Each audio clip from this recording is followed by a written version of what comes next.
Sky Sports, alongside the rest of the mainstream media, are frauds of the highest order. They've been defending David Coote like their lives depend on it, even though the videos of the soon-to-be former Premier League referee doing the rounds have shown him up as a racist, bitter, and corrupt drug addict. We're constantly being told that Coote's welfare is of utmost importance right now, and anyone who thinks the so-called mistakes being made by officials week in, week out is anything but human error is a brain-dead conspiracy theorist. Let me tackle their bullshit one by one. Firstly, the xenophobic language used by Coote should have been enough for him to be cancelled. He referred to Jurgen Klopp as a German cunt and Andy Robertson as a Scottish prick. Suppose those nationalities were replaced with Nigerian and Pakistani. The same pundits kissing Coote's arse right now would be calling for his head on Twitter. Just because the two individuals in question are European doesn't make it any less racist. Secondly, Coote has explicitly stated how much he hates Scousers and that Liverpool won't win the Premier League this season, even though they're sat on top of the table. How can anyone listen to that and not think there's an element of bias present? After all,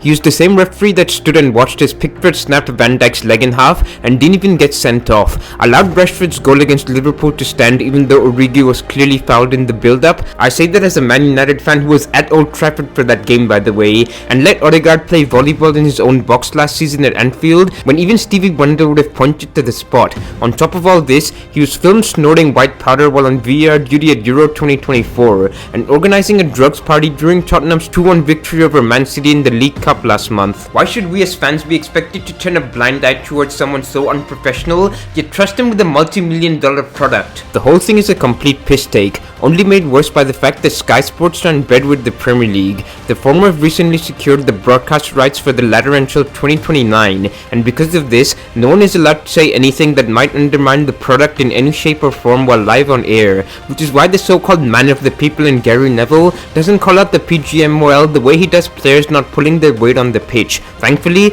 most fans can see through the facade, and like me are hoping that Coote reveals all the dirty little secrets of the corruption that is rife behind the scenes. Subscribe if you liked the video, don't if you thought it was shite, and let me know what you think down below.